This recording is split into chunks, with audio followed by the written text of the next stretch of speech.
In the tapestry of life, where every thread holds a story, America in black and white emerges as a haven for the voices echoing through the heart of our communities.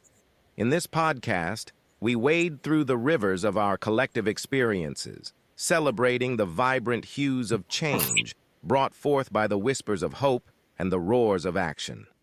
It's more than just a conversation. It's a journey into the heart of our society, illuminated by the light of those daring to dream and do.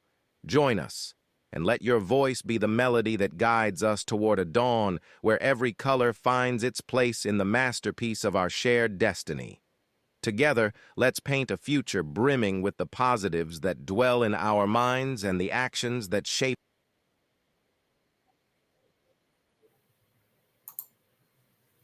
Good evening, ladies and gentlemen, and welcome to another episode of America in Black and White, where we discuss the issues that plague the underserved and marginalized communities and how we can best inspire, motivate, inspirate, and uplift.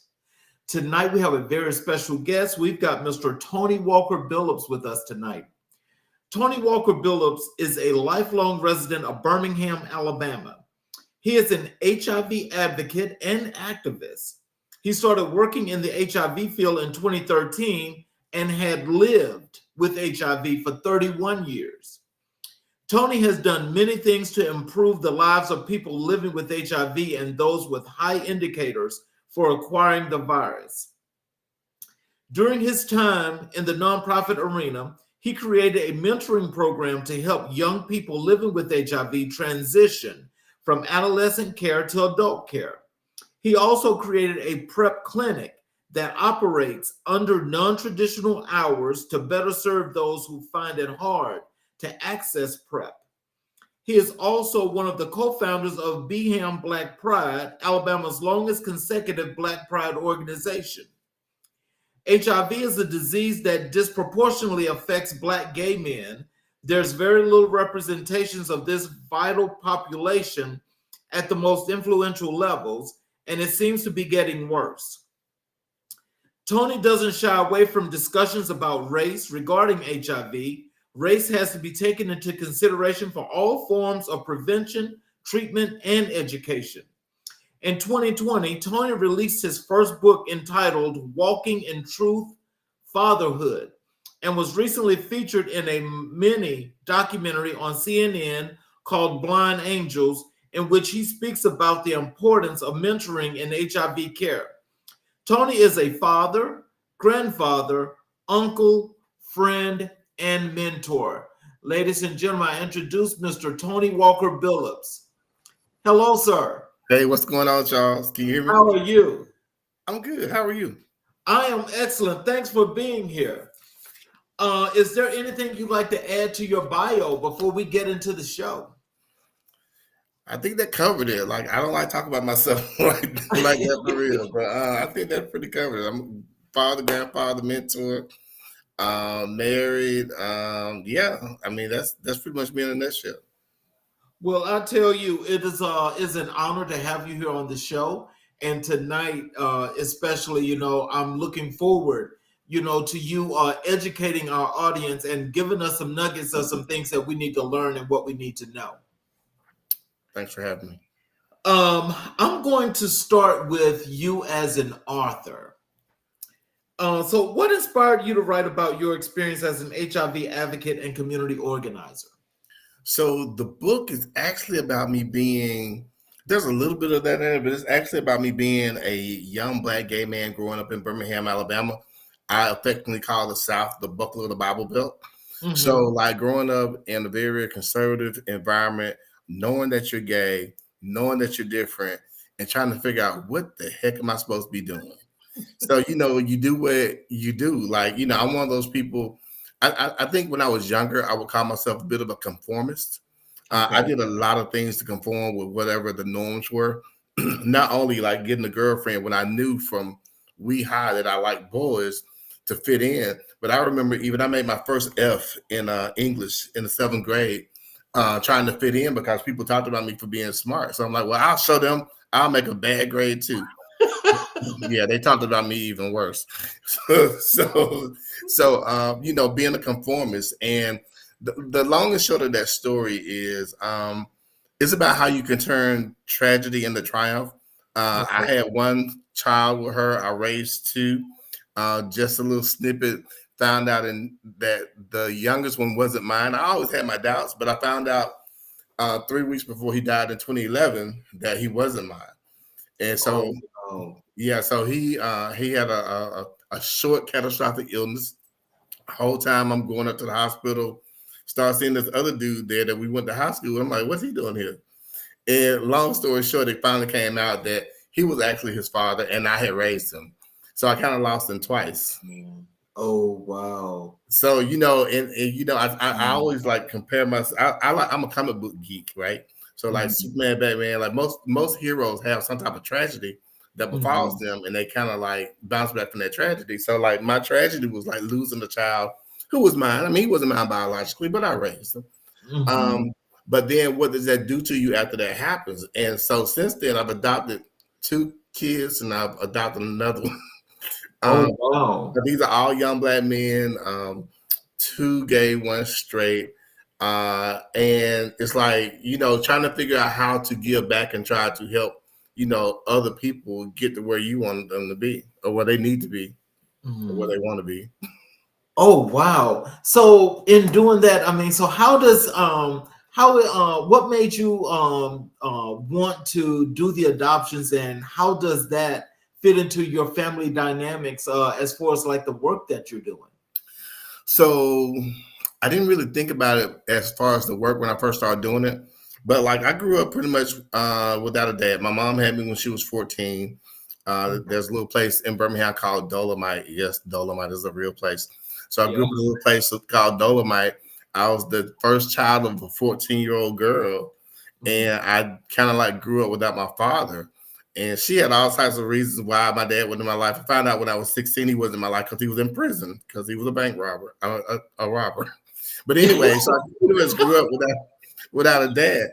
And what was interesting was, Charles, and you probably noticed this too, and a lot of us noticed this, like around Christmas or Thanksgiving, you might go to like a McDonald's or someplace, you might see this young black boy with this older white man or a younger white man, and you automatically know Yes. this is big brothers, big sisters.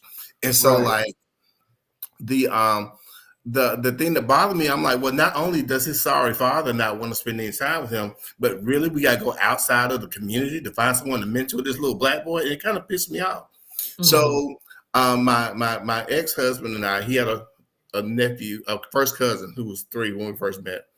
And we Mhm. pretty much raised him, put him through school. He's actually at Berea College now. But that was in 2008 when I met Bobby. But in 2012, my Mhm. sister who lives in Atlanta, she had a lot of issues, but one of her children were in foster care and they were about to terminate her parental rights. And she called me and she told me what was going to happen. And I said, I'm like, you can't sit around and criticize other people if you're not willing to do it for your own family. And not that it was ever a hesitation, because I Mhm. believe that the universe, God, whoever, has been preparing me to be Maurice's dad his entire life. Because even as a baby, I was still keeping for her sometimes. But like Mhm. it was a no-brainer that we adopted Maurice, Mhm. And then my next one, he's actually it's an adult adoption, but he's a young adult.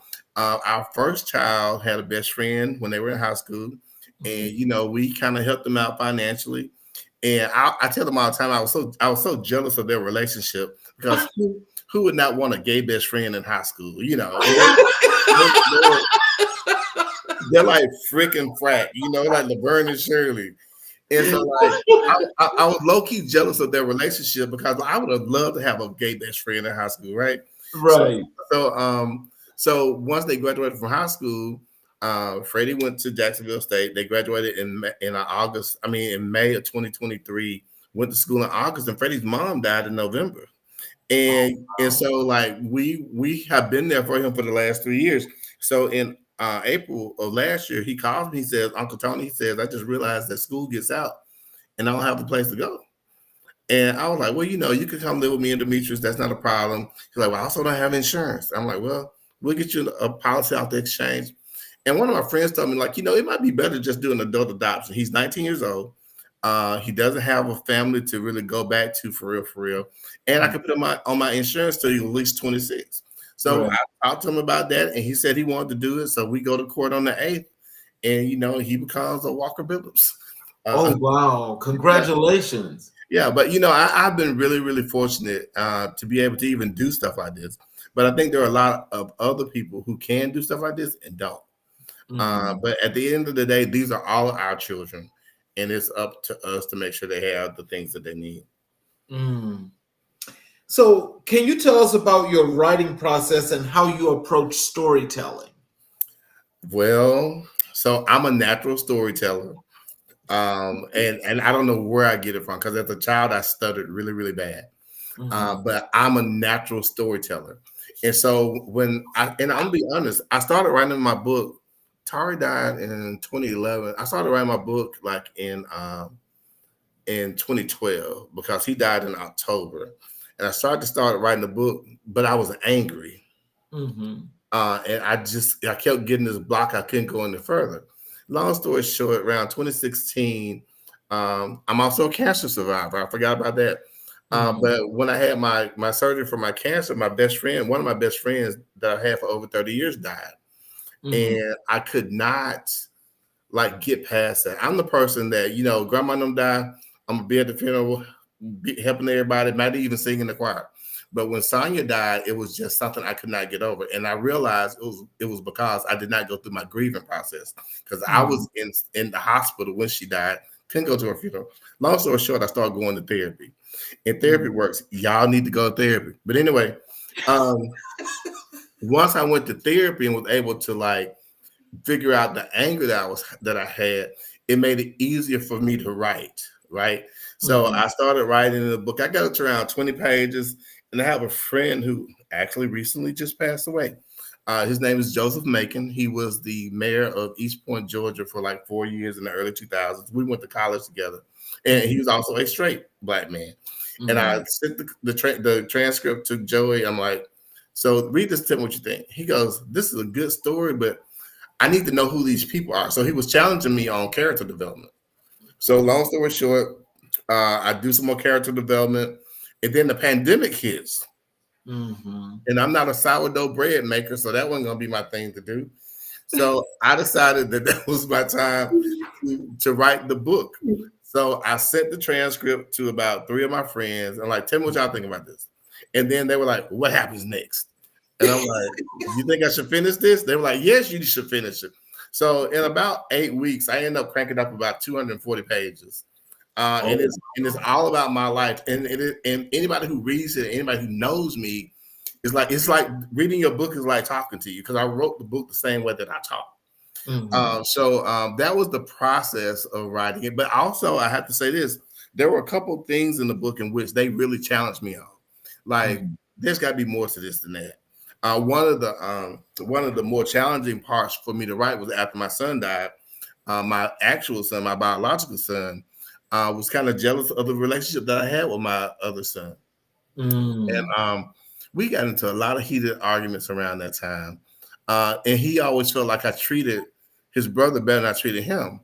And he goes, and you knew he wasn't your child. I'm like, I never knew he was my child. Y'all knew. And literally, it was the secret that everybody knew but me. They didn't tell me. I had my suspicions, but no one ever confirmed to me that wasn't mine. And so I got so mad at him one day, and I actually wrote this in the book. I'm like, you know what? I think the wrong child died.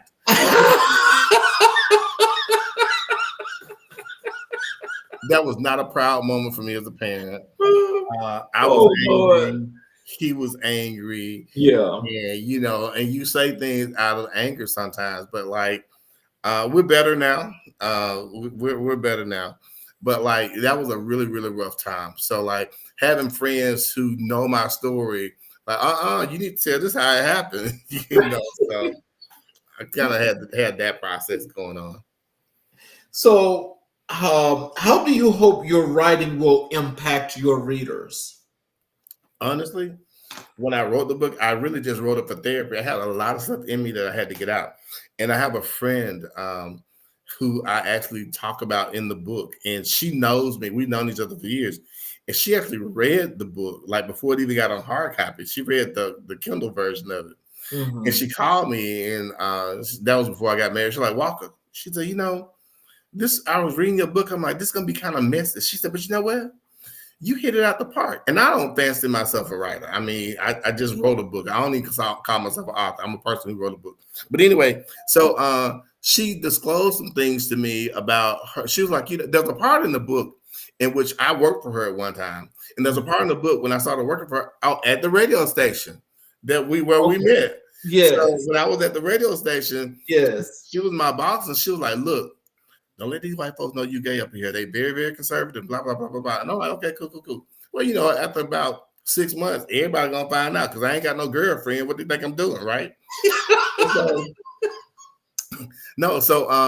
in the book, I wrote about that. And she said, I want you to understand when I told you about not, disclosing your identity, I wasn't doing it because I was ashamed of you. I'm like, I never thought that. I understood. Like my boss had a Confederate flag in his office and was proud of it. Oh, wow. Yeah, he was proud of it. So I was like, no, I understood. She goes, because, I would never have been ashamed of you because my brother's gay.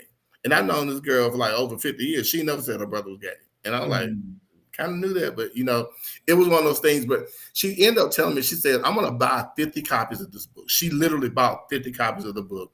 And she said, I want you to give this to people who could benefit from this because I think people could benefit from it. Oh, wow. And again, the story is about me navigating that space between trying to figure out who you are because of then, and in the 80s, who were our gay icons? We didn't have anybody, exactly. So we didn't have a roadmap. So like I had to be my own roadmap. And you make mistakes along the way. And so she was like, I think this book can help people who are struggling. And and I've probably given away more than I sold. Like I published on Amazon. I buy author's copies to just give them to people. I got a couple books I need to give people now because I didn't do it to make money. Right. It was therapy. Now my second book that I'm writing on now, I'm gonna try to make some money out that one. It's gonna be a little bit more salacious.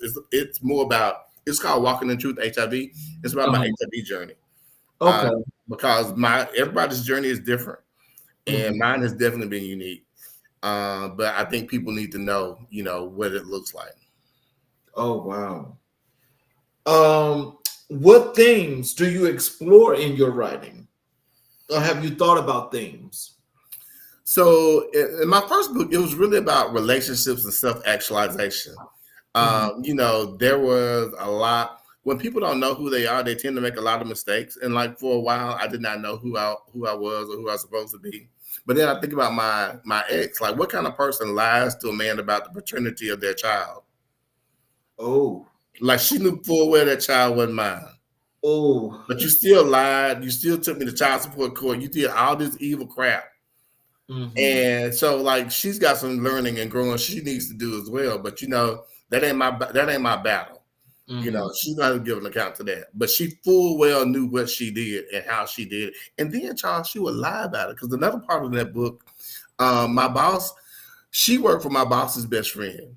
And one day during Thanksgiving, her best friend was like, hey, how come Tony don't pay child support? Y'all know y'all make good money at the radio station. And she was like, what do you mean Tony doesn't pay child support? And she's like, old girl said he don't pay. She said, tell her to stop lying. I know how much money he pays for child support because I signed this check every week. And we made good money at the radio station. Like I was paying like $900 a month child support, like in the early 2000s, and not missing it because we made so much money. Right. But like for you to be that type of B word, I don't know if that's on here and that, but for you to be that type of person to lie on somebody who's actually paying child support on one of the children wasn't even mine. Like one wasn't even mine, and you still lying. You know what? I think she's lucky that you didn't sue to get your money back.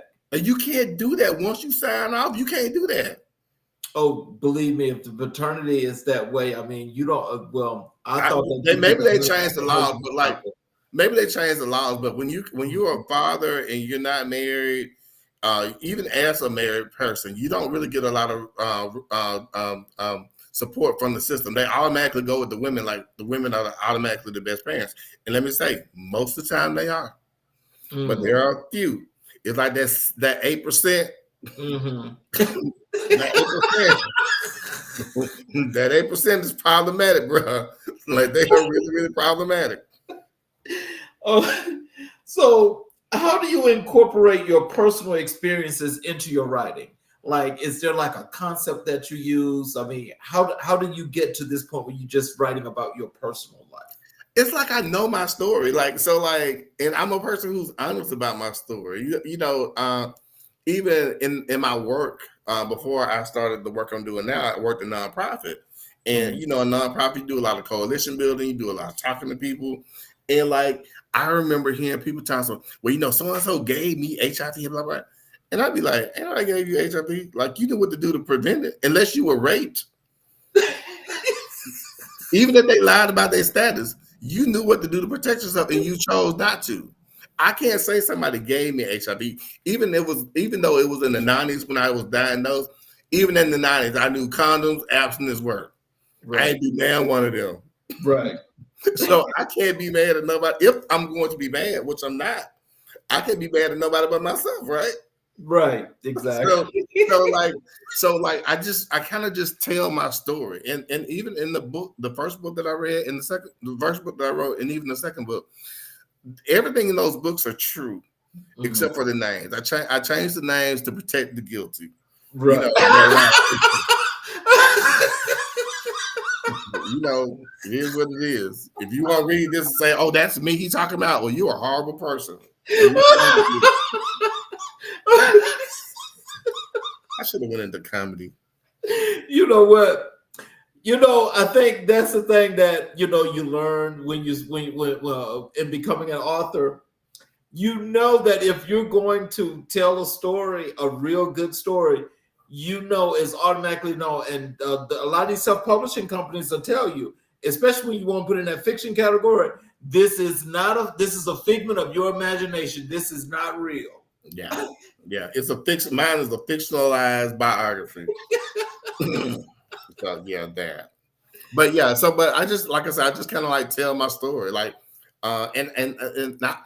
I just have been in the place where not only do I have a lot of personal stories to tell, there are a lot of anecdotal stories that I've been aware of too. Like when we worked in the radio station before we moved down to the medical forum building, we had this lady who, this was in the early 2000s, and she was supposed to fax a contract to her client.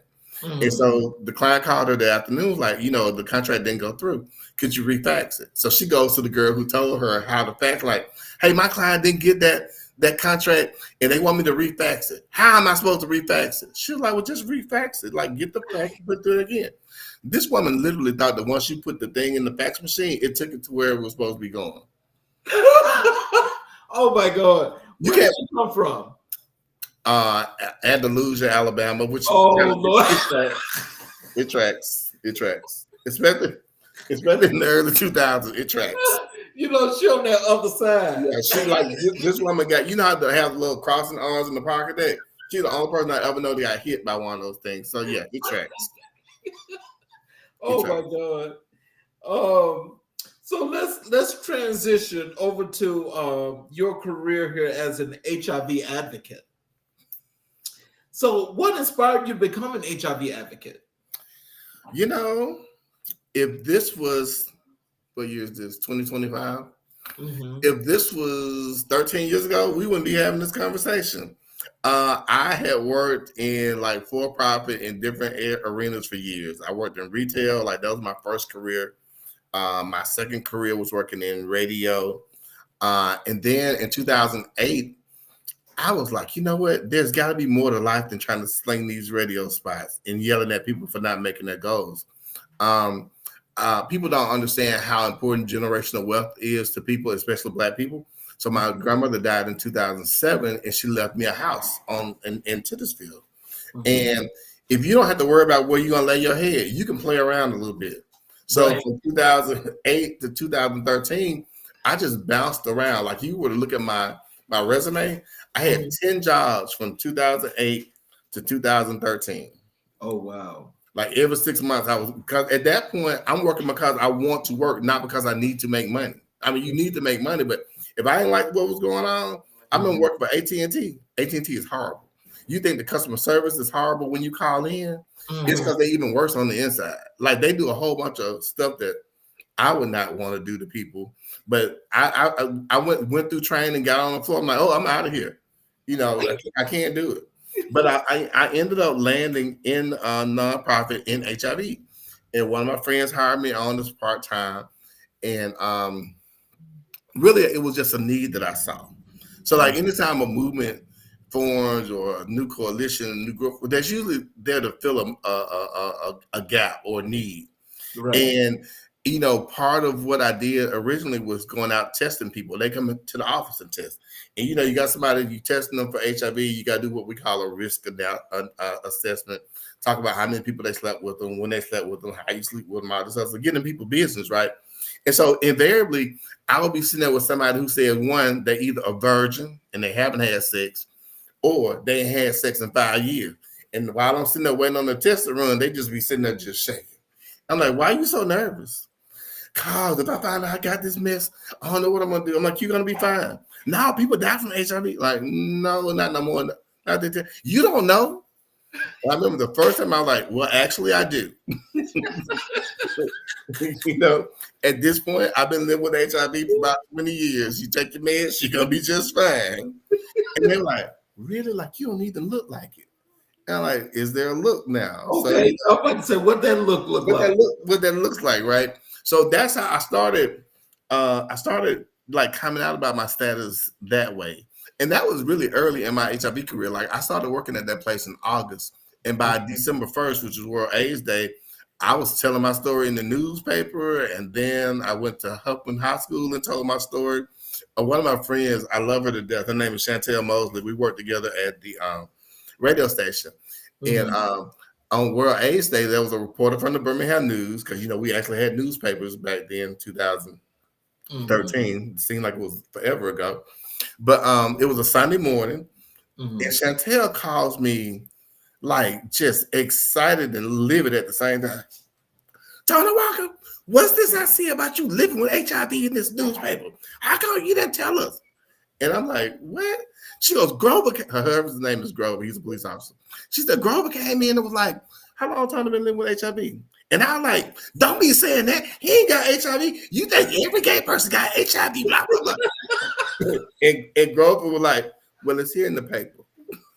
like, he said it. It was a lie, he told it. And she was upset with me, Charles, because she felt like that I should have told my friends, my close friends, so they could help support me. It wasn't anything like, well, we could have got it from you or anything like that. She told me because she was like, we could have helped you with this. You didn't have to go through this by yourself. And it was really touching. But like, she was pissed off that I had not said anything about it. But also because she didn't understand the stigma that accompanies HIV. She didn't understand why I could not tell him about it, or why I felt like I couldn't tell him about it. Right. When you're living with HIV, there's a lot of bull crap you have to go through sometimes. The people who are ignorant, the things they say, the things they do. And so like you kind of guard yourself. But I also realized with my transparency about being HIV positive, being who I am, I took those shackles off. I'm free. Well, the stigma today is just as deep. It's just not as much, but it's just as deep. And it's like it's still to some extent, it's causing a lot of people an enormous amount of stress and pressures that they don't need. Yeah. What would you suggest that people do when it comes to stigma? Because stigma is like really, really just unbelievable. It's horrible. Yeah. So like part of the stigma that we get is self-inflicted. So like you're living with HIV, you don't want people to know, you're afraid that people are gonna find out. So you live with this internalized fear, right? But then the external part is the stupid stuff that people say about people who are living with HIV. I've been around people, they said she got this shit, and it's always like, what's the shit? Like, you got diarrhea or something? Like, what you talking about? But like, I think as general public, I think that we need to be careful and mindful about how we talk about folks. Yes. And as we get older, we should be reflecting on things that we've done and said. I never forget, as a child, we used to talk about the kids who were in special ed all the time. And we said some horrible things. But when you're a kid, you don't really think about it. Yeah, but at the same time, you don't have to be an asshole as a kid. And so and now, having like one of my boys lives with autism. He's a brilliant child. He just thinks differently. And I sometimes get a little sad to myself, like, would I have been mean to him as a child? You know? And I think that I wouldn't, but I do remember some other kids I was kind of mean to. And it kind of like it's a gut punch. You know, and it kind of makes you rethink a lot of things that you do. But like, but yeah, the stigma is both internal and external. But I will also tell people this: disclosure is also personal. You know, there are a lot of people who will say, well, you know, if you're even just dating somebody, you need to tell them you're HIV positive. No, you know, ain't none of their business. They ain't tell you they got high blood pressure. or one of their kidneys shot. So they got a heart stent. Right. They ain't told me that. So I gotta tell you my stuff. And I say that because people vilify things that they don't like. They're like, we always have to have a boogeyman. I'm gonna tell you this quick little story. You remember back in 2020 when COVID hit? Yes. So segue even further back than that. There are states right now. I live in Alabama. You live in Georgia. I think Georgia has HIV criminalization laws, meaning that if you have sex with someone and don't tell them you have HIV, you can be charged with a Class C felony, right? Yes. I'm gonna put that right here. However, when COVID came out in 2020, our legislators beat the brakes off the car trying to get laws passed to where if I came to work with COVID and I gave it to you and you died or got sick, you can't hold anybody harm. You can't sue anybody for that, right? So here's my problem with that and the whole boogeyman thing. Do I think that people who are living with HIV need to tell people their status? Yes, because I'm gonna tell you mine. You know, I'm on husband number 2. Both of them knew before we got in that I was positive, right? And they're both negative. But why is HIV different from COVID? Because one, HIV is less deadly than COVID. Right. Like people die from HIV when they don't take that medicine. It takes a long time for it to get to the point where it develops into AIDS. And if I contract HIV for you, we done made some agreements. Right. What we're gonna do, how we're gonna do it, when we're gonna do it, how many times we're gonna do it. We done made some agreements, right? Now, if we left out the part about have you been tested or what's your status, that's on us. But we made some agreements to have sex, right? Exactly. If I'm coming to work with COVID, I ain't made no agreement with nobody. Exactly. I'm not asking, do y'all mind if I come to work with COVID? Or you know I got this COVID. Like y'all might want to wear some masks. I just come to work and don't tell them. Half the damn office died, but somehow or another, that's not as bad as living with HIV. Yeah. And we don't think about stuff like that. Yeah, you're right, because folk was actually walking around with COVID, giving people COVID, and they were dropping like flies. Oh, let me tell you something. I caught COVID the first time in November 2020, right? And I think partly because I'm part alien, and the other part is that since I'm living with HIV, I'm already taking antiretroviral medications, which is what the first treatment for COVID was the antiretroviral, and it prevents the virus from replicating, right? So the first time I caught COVID, I would diagnose myself with COVID because we were doing the rapid test on November 20th. For 7 whole days, I tested positive for COVID. I did not have a fever. I did not have a cough. I had absolutely no symptoms whatsoever. And I was like, oh, y'all sitting around here putting yourselves on false sense of security with this temperature thing. Because everybody like, let's take your temperature. I was pretty much typhoid Mary and could have infected anybody, but I did not have I was totally asymptomatic. Right. So you were one of those special people. The first time, now the second time that got me, but the first time I was good. But you know, but like it's one of those things where people have to be responsible for their own actions, and we just don't. We're just not. But I don't think you should be going to jail, you know, because you have HIV and you slept with somebody. Just like I really don't think you should be going to jail for having COVID and killing half the office. But you should have stayed at home. Your boss shouldn't have made you come to work. Right. See, so can you share a pivotal moment in your career that solidified your commitment to HIV advocacy? Oh, how many? When you work in this field, you see a lot of stuff. You see a lot of stuff. Oh my God. Oh, there were a lot. Let me tell you one that kind of got me. um, I have terrible work boundaries. So like I'll put my work before me, especially when I was actually doing like care for people. Mm-hmm. And the director of our HIV clinic here called me one day. He goes, Tony, I got this young man who will not take his meds. Mm-hmm. I don't want to get too technical, but like your viral load is how much HIV you have in your body, and your CD4 count is how strong your immune system is. Once you get below 200, you're pretty in bad shape, right? But you want it around 5 to 1,000. Mm-hmm. He said, I got this young man here who won't take his meds, and he has a CD4 count of 9. Oh my God. Right. Oh, Just so y'all know, 9 is bad. Like 9 is really, really bad. And yes. he says, I can't get him to take his meds. If he didn't take his meds, he's going to die. So I'm like, well, where is he? He said, he's in my office right now. I was like, I'll be there in 10 minutes. So I got in my car, drove over, and I talked to this young man. And he was talking about, and it was stigma that was killing him, not necessarily the HIV, because he didn't want to take his medications because he felt like nobody cared about him. He talked about he had this aunt who had cancer and how his mom and the family would go to the cancer walks and stuff like that, but they wouldn't do anything around HIV. And Mm-hmm. so he said, when I was a kid, I had trouble swallowing pills, and my mom would talk me through it. I said, so you Mm-hmm. just need somebody to talk you through taking your pills? He said, yeah. I said, tell you what, I got to take the same pill you got. So let's take our pills together. So that night when I got home, I called him and we were going to take his pill together. He had already taken his meds. And it was, for me, it just showed he just needed a little bit of support, just a little bit of support, not a whole lot, just a little bit. Mm-hmm. So the next day, same thing. So I had to go out of town for a conference. And the day after I went out of town, I called him. He didn't answer the phone. Called him again. He didn't answer the phone. So when I got back, my staff, who had been working with him with me, like, well, we didn't want to tell you why you were in DC, but he passed away over the weekend. Oh.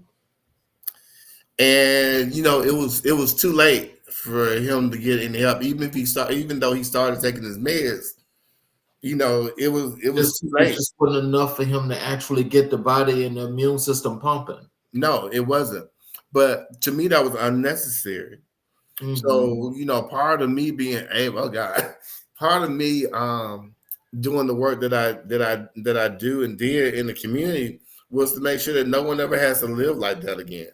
Like no one has to feel, and there are people I can't help everybody, but the Right. people who I know about who may need some support, who may need somebody to say, hey, you know what, you can live just like me. I want to be there for them. So that was one. There were several moments, but that's the one that got me because it was too late. And then also, for people who provide services, knowing what other services are around. There are a lot of people like me who mentor people. I mean, I'm here today because of someone who mentored me when I wasn't taking my meds. Because Mm-hmm. when I found out I was positive, it was like in the 90s, and like the meds were killing people. They were giving people AZT. And they had all these innovations. I didn't know nothing about it, but I was on my way out of here. Yeah, the cocktail. Yeah. And when my very first HIV med was a 1 pill a day. And it worked. But if I had not taken it, I probably would have died too. So like part of this is like me like paying it back. Because someone helped me, and I want to make sure other people get the help that they need. Wow. So for our audience that's listening, can you go through that breakdown as you were talking about CD4 counts, viral loads, and things of that nature to help them to understand why it's important and why this therapy really does help? So, a couple things to be mindful of and I'm not a doctor, nor do I play one on TV. But like your body has your immune system is based on your CD4 or T cells. The average person has anywhere from 500 to 1600 T cells on average. When you get a cold or an infection, they go down because they're fighting to get rid of that infection. When you contract HIV does something very weird. It stops your CD4 cells from producing other CD4 cells. Humans have babies, dogs have puppies, cats have kittens. CD4 cells have other CD4 cells. When a CD4 cell is infected with HIV, it tricks the CD4 cell into making more fragments of the HIV.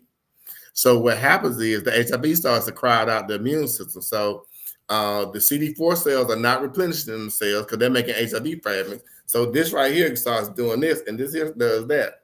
Like you can have up to like a million count of HIV in your body. So once you start taking the medications actually stop the virus from replicating. So it makes the CD4 cells produce more CD4 cells instead of replicating the HIV. So your viral load calms down, and it usually raises your CD4 count. Most people in our field love the term U equals U. It's okay, but it's lazy. And it's lazy because undetectable is a mechanical number that moves.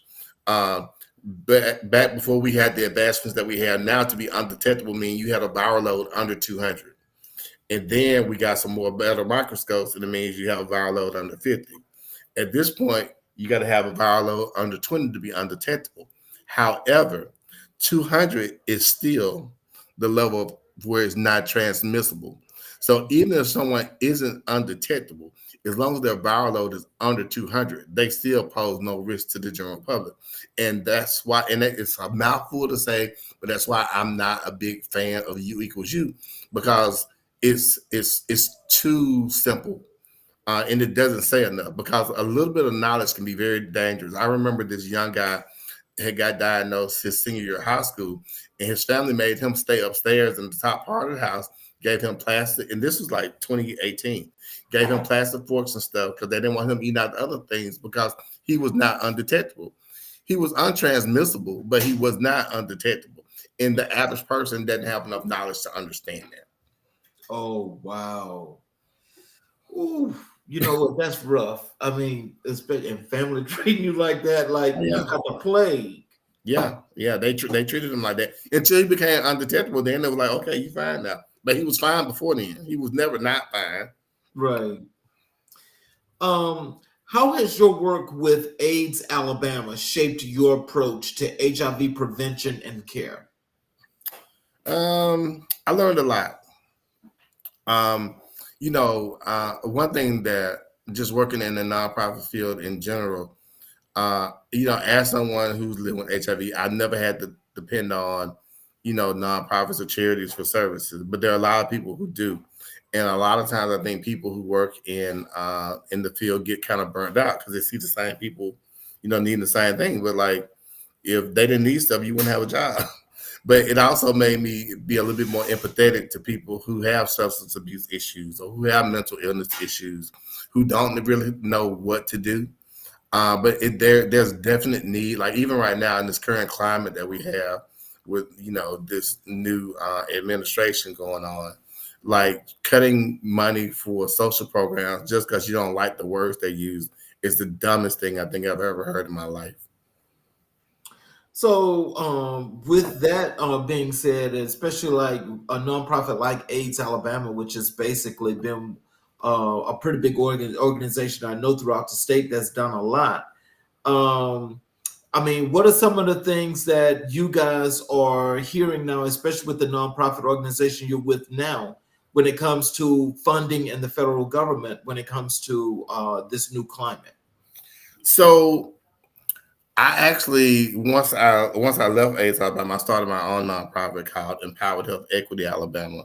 It is located in Ensley. If y'all from Birmingham and know, it's like the only AIDS service organization located in the hood for real, because that's where the need is. I thought that was important. Good spot. That's a good spot.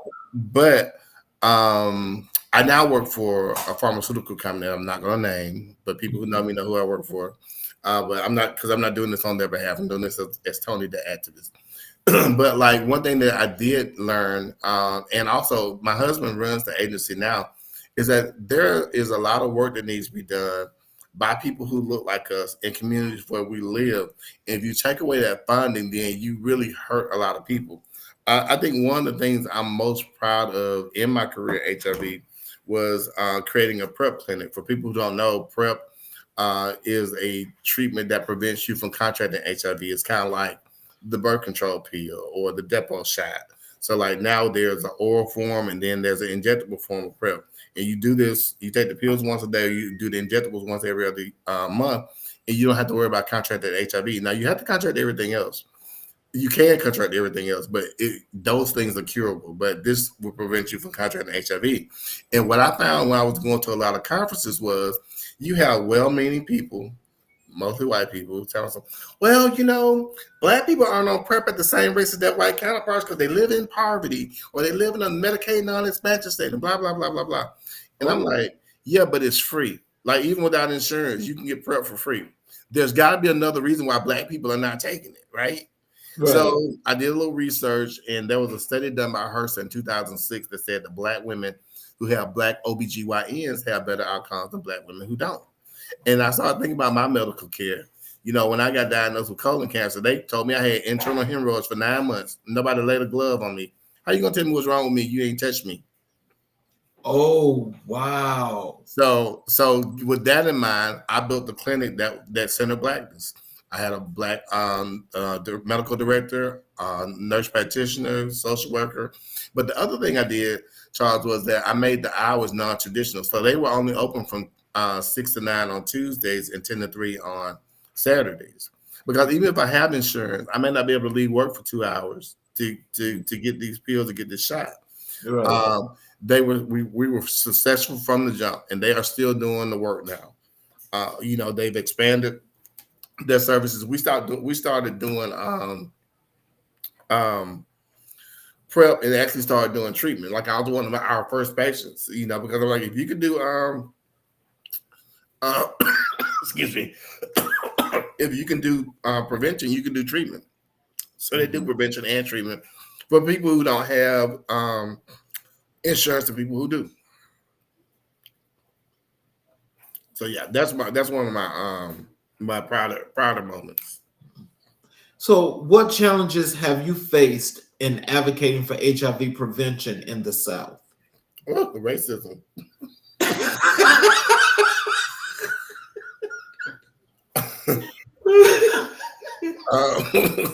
I mean, in all this form, right? And there's overt racism, and there's sometimes covert racism.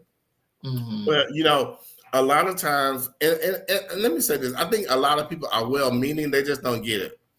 HIV disproportionately affects black people. Okay. Most of the agencies, the larger agencies in our state, are run by white people. And not saying that they're evil and they don't know what they're doing, but at the end of the day, in our world, there's a lot of talk about cultural competency and cultural humility. I don't have to teach black people how to talk to black people, right? So I don't need to teach you how to be culturally aware. And so there needs to be more leadership by the people who are most affected. And in Alabama, there's very little leadership from black gay men. And let me just say, gay men, period. Even when I think about my stakeholders in my new role, there are very few gay men who I interact with at these agencies. Most of them are women. In the higher levels, the executive branch, they're mostly white women. And then like in middle management, they're mostly black women. But even though, black women are the second highest when it comes to new HIV infections, and really white women are almost non-existent for real in the HIV plane. Like, you look at their race, they're almost non-existent.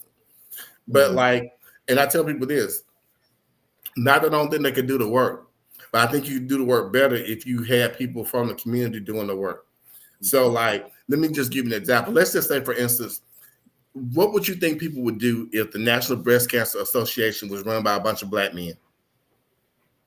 Oh, I don't know. That sounds kind of contradictory. People would be up in arms, right? Right. No one says anything about all the white people running stuff in HIV. Well, you know something? I'm gonna say this. I'm gonna make sure that I keep it calm at this point, because we'll have to talk about that. Is that I've actually said this to an enormous amount of people.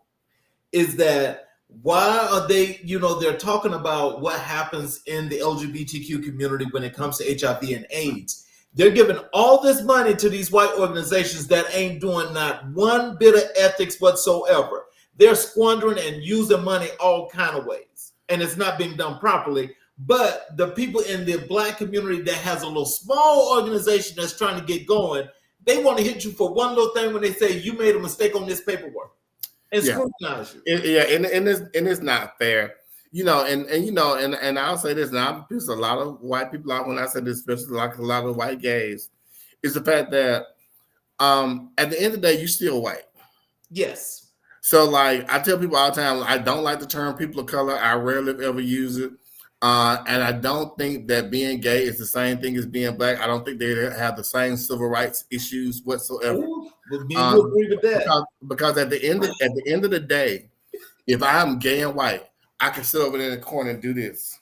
Okay. As long as I don't move or vote, you don't know if I'm gay or straight. Right. I can't sit over in the corner and pretend not to be black. Right. Okay. So whatever your level of marginalization is, hey, I got you beat. Because you can actually hide. I can hide my gayness. I mean, like, right. we can hide our gayness. We can't hide our blackness. Right. And that's what the first thing that people see. So, like, the false equivalency of being gay is saying it's the same civil right. No, it's a civil right. I'll guarantee you that, but it ain't the same. It ain't the same. It ain't the same. Mm-hmm. But like, and again, I think about even now in this current political climate, when women were getting their body autonomy rights taken away from them by the overturn of Roe, where were the white gay men? And now, but now, since they're trying to overthrow the Oglethorpe decision, we need to march the streets, and y'all need to help us. Girl, where were you when we needed help? Where were you when we needed help? And so even when you talk about activism, like, I really don't like the way that we are set up to advocate for people, because everybody advocates in a bubble. Right.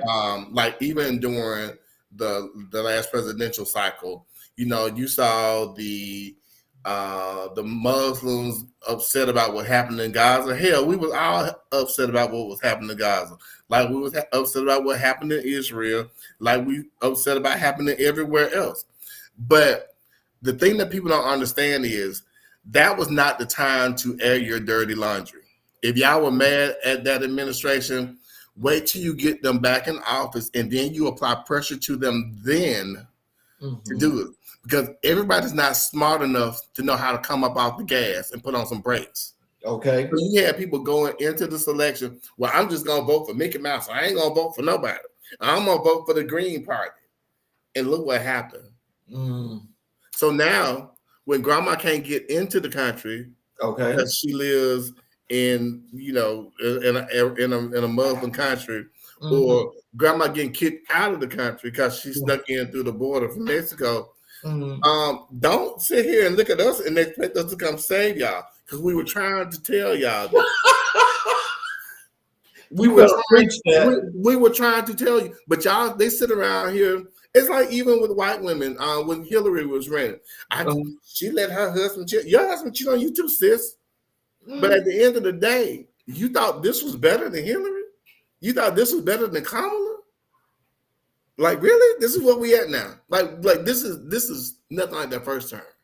I don't want to be political, but at the end of the day, this is crazy. We're living in the upside down. Well, I just did a blog post a couple of days ago. And it's the end of democracy as we know it right now. It is. And so, they messed around and they're finding out. They're finding out because they so thought that they had an upper hand in some shape, form, or fashion due to this fact of, I don't like you because you're black. That was the main thing. And what I think people should be understanding, it doesn't matter if you're gay or straight, but when you're black, and you're being attacked from all sides and sides that you can't even count.